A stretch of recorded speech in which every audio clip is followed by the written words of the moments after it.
Bonjour, j'espère que vous allez bien dans ce contexte ambiant qui peut être très anxiogène, en tout cas qui se veut anxiogène, dans cette période où on brandit l'étendard noir de la peur pour nous faire frémir sur nos bases afin de certainement mieux nous contrôler, maîtriser le peuple et ses potentielles actions. Ce qui est bien, c'est qu'en fait, en même temps, voilà, nous sommes les uns les autres plutôt muselés. En fait, le souhait, c'est certainement de nous museler, puisque en même temps, on veut nous faire porter un masque, et donc il n'y a rien de tel pour nous faire taire. En même temps, la peur est bien l'ingrédient majeur de cette période que l'on nous fait consommer avantageusement ou désavantageusement, en tout cas à outrance, pour avoir la capacité ou le potentiel de maîtrise sur nous croissant. Bien, donc, dans ce contexte-là, je vais vous parler de la prochaine nouvelle lune qui aura lieu le 24 mars en Bélier, à 4 degrés du Bélier. Donc, nouvelle lune, première nouvelle lune de l'année. Nouvelle lune, donc qui est dans un signe de feu, signe cardinal, qui incite à l'action, qui pousse à l'action, à la réaction, et les émotions seront des émotions fortes, des émotions qui seront certainement très marquées par un changement d'humeur, des changements d'humeur, des réactivités, ça bouillonne, et en même temps, dans un contexte dont on entend parler, ça peut être intéressant de l'analyser. Alors, je vais vous montrer le thème de cette nouvelle lune. Nouvelle lune, donc ici à 4 degrés du Bélier, conjointe à Chiron et à la lune noire, avec un amas planétaire ici en Capricorne, Mars, Pluton, Jupiter conjoint. Je rappelle que Mars est la planète maîtresse du Bélier. Nous avons également Mercure et Neptune. Neptune toujours en Poisson, Mercure en Poisson. Mercure est aussi le maître de la Vierge. Donc c'est un axe dont j'ai déjà parlé, mais j'y reviendrai, axe relatif à la santé, à la purification. Les questions de santé sont souvent des questions importantes dans cet axe. L'axe des maisons 6 et 12, l'axe Vierge, Poisson. Nous avons Vénus en Taureau et Uranus en Taureau. Donc cette nouvelle lune est une nouvelle lune en signe de feu, signe masculin, signe effectivement donc qui pousse à des actions dynamiques, des actions enthousiastes, l'impulsion, l'impulsivité. C'est un signe audacieux, un signe de chef. Hein. Il aime avoir le leadership. C'est un signe de commencement. C'est un signe audacieux, plutôt obstiné, impatient. Donc qui cherche à être le premier, à avoir le succès, être en tête. Il peut être très autoritaire. Donc attention à cette période à l'autoritarisme. D'autant que, comme je vous le disais, Mars est en Capricorne, signe de terre, qui aime aussi le pouvoir, qui aime le contrôle, la maîtrise. Donc on serait plutôt dans des énergies qui ont vocation à vouloir agir en contrôlant, en maîtrisant l'environnement, en brandissant peut-être des questions de sécurité, voire d'insécurité, pour insécuriser les foules, le peuple. Donc nous sommes aussi avec la Lune en Bélier. Donc et le maître du Bélier, Mars en Capricorne. Donc une question de maîtrise et de sécurité, de contrôle et de sécurité pourrait être très présente. D'autant que les actions avec Mars en Capricorne sont des actions qui ont vocation à être persévérantes, à vouloir être très pratiques, très concrètes, et en même temps conjointes à Pluton, agir dans une forme de maîtrise et de pouvoir. Soif du pouvoir effectivement et du contrôle, sur les autres est forcément plutôt assez présent, je dirais. Pour cette nouvelle lune en bélier, on peut être effectivement confronté et contrôlé aussi, sûrement, c'est un lapsus, peut-être confronté à l'instabilité des émotions, à l'humeur, à des questions de sécurité et d'insécurité, effectivement. Il y a ce sextile de la Lune à Pluton qui vient un peu et plutôt confirmer ce que je vous dis, c'est-à-dire fait apparaître des stratégies pour exercer une forme de pouvoir, un pouvoir émotionnel très fort sur les autres et être capable de se saisir très vite des forces et des faiblesses pour une plus grande maîtrise et un plus grand contrôle. Donc contrôle avec des planètes qui sont des planètes sociales, Jupiter, Saturne qui rentre en Verseau, donc avec une dimension du groupe, du social, du collectif, comment on peut avoir des actions de contrôle sur la dimension sociale, voire médicale, donc de notre monde actuel et de notre société. L'autorité représentée par le soleil marque un besoin d'affirmation, d'autant plus qu'il est en bélier. L'autoritarisme n'est donc ici pas impossible. Affirmation de l'autorité, besoin d'asseoir son autorité, d'asseoir son leadership, d'avoir le pouvoir, de conserver le pouvoir, de l'avoir, d'avoir le contrôle sur les foules et sur les émotions. Et on a le contrôle sur les émotions quand on agite la peur. Donc la peur avec Pluton sera l'étendard agité pour avoir un contrôle des actions sur le peuple qui est représenté, sur le peuple et ses émotions, sur la foule et ses émotions qui est représentée par la Lune. Nous avons effectivement l'amas planétaire Mars, Pluton, Jupiter qui vient renforcer cette dimension de vouloir avoir du pouvoir, la soif du pouvoir, la soif de l'autorité, la soif de la réussite. Donc nous sommes dans une dimension qui est très puissante à ce niveau-là. Mars est au carré d'Uranus. Et Saturne, comme je le disais, a fait sa première incursion en Verseau, dont il est en effet l'un des 2 maîtres avec Uranus. Donc là, nous sommes dans une période également où la bonne nourriture pour l'intérieur, aujourd'hui, notre intériorité n'est pas nourrie comme il se faudrait. La nourriture que nous avons absorbée doit être rejetée. C'est le renouveau à tous les niveaux qui doit être intégré dans notre processus d'évolution. Ce que nous avons ingurgité, ce que nous ingurgitons est toxique pour nous et doit faire l'objet d'un rejet, d'un nettoyage. Tout doit être éliminé.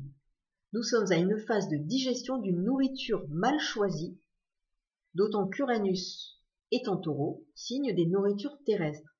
Ce que nous avons ingurgité jusque-là à tous les niveaux est en phase d'être rejeté. Nous sommes dans un climat énergétique très particulier, avec 2 planètes en chute, Uranus en Taureau et Jupiter en Capricorne. Elles ne sont a priori pas à l'aise pour exprimer leur potentiel, mais pour autant, elles vont s'imprimer dans le signe où elles se trouvent pour, en ce qui concerne Jupiter notamment, conjoint à Pluton et Mars, développer l'action, la persévérance, la capacité de travailler, le goût du pouvoir et l'envie de réussir.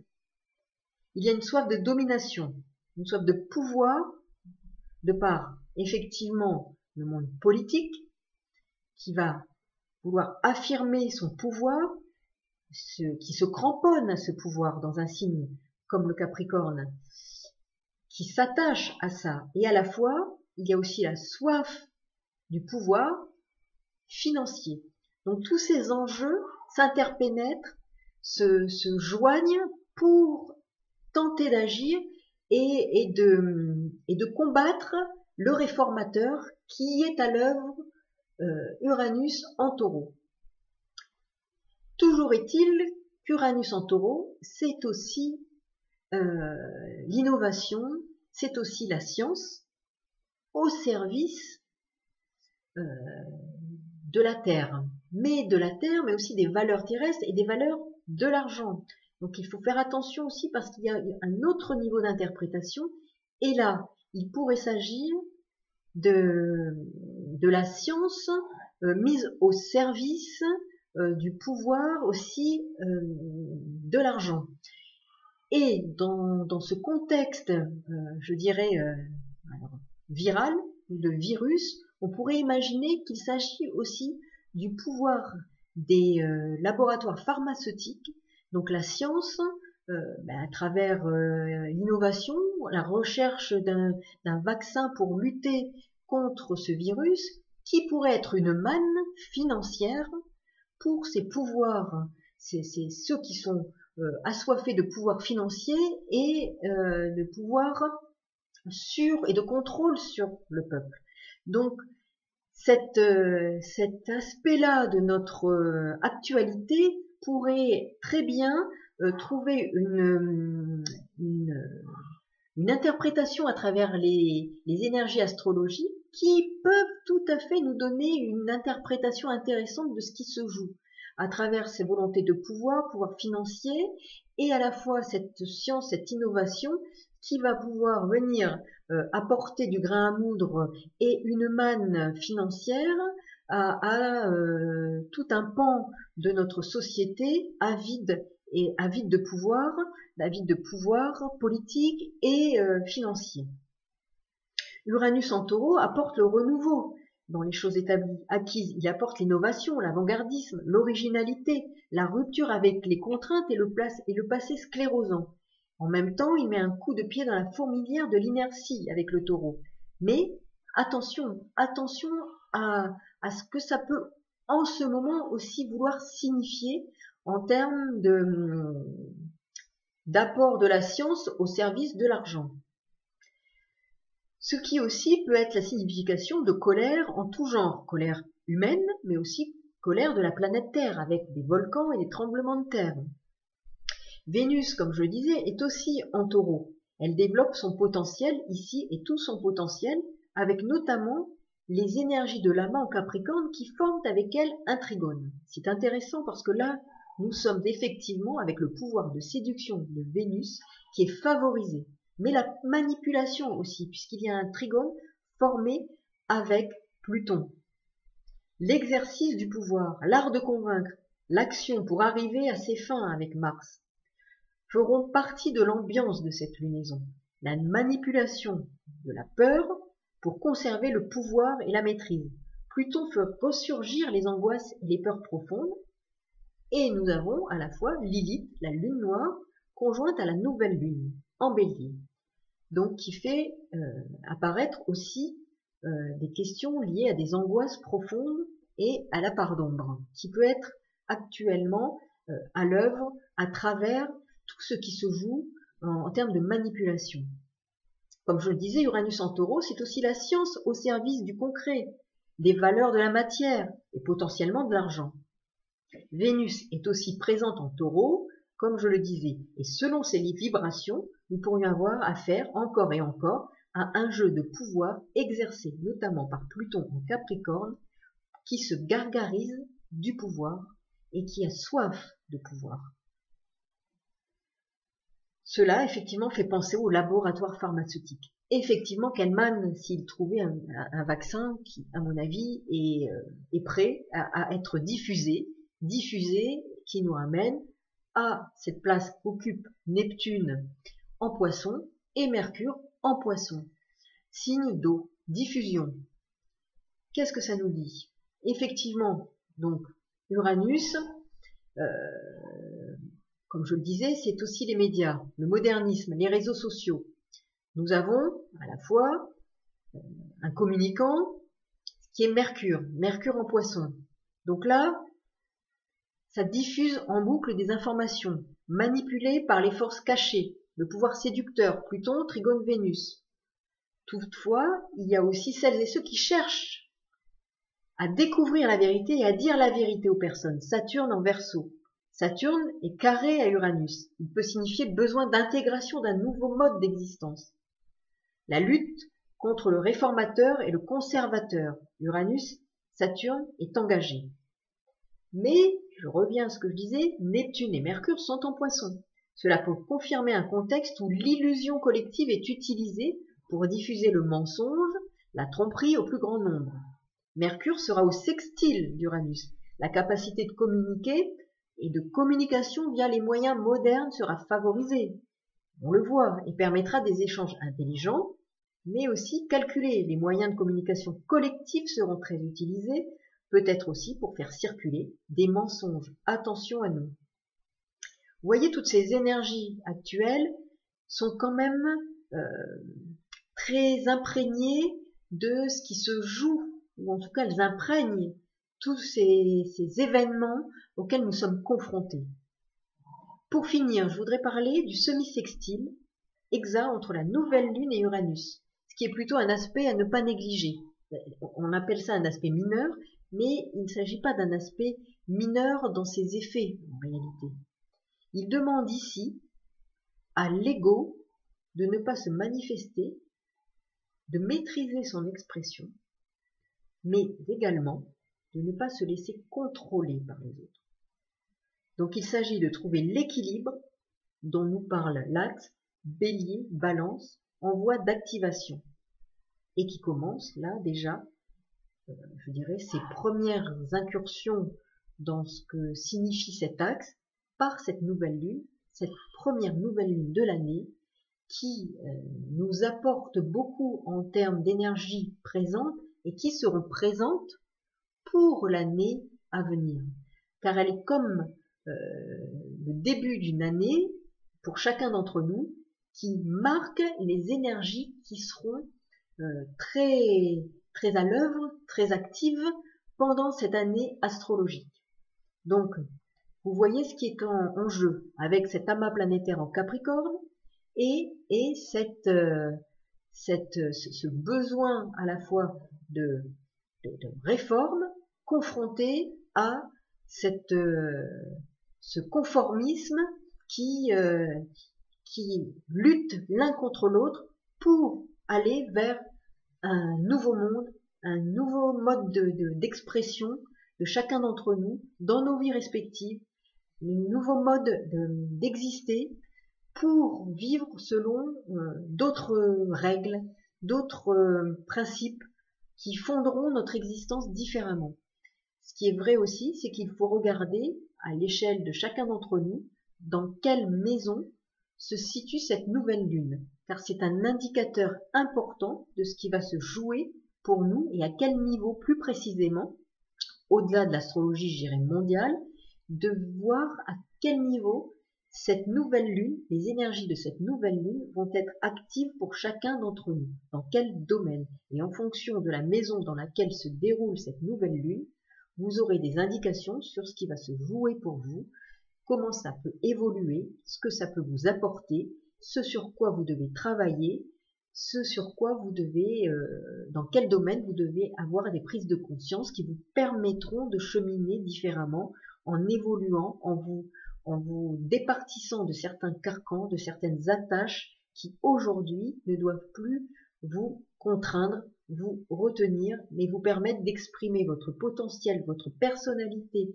votre identité avec le bélier, c'est l'identité, l'affirmation de soi, l'affirmation de qui vous êtes dans toute votre vérité et de découvrir qui vous êtes et de vous affirmer sans qu'il soit question de l'ego, mais d'une capacité à s'affirmer dans une relation aux autres, puisqu'on est dans l'axe bélier-balance, une relation aux autres équilibrée.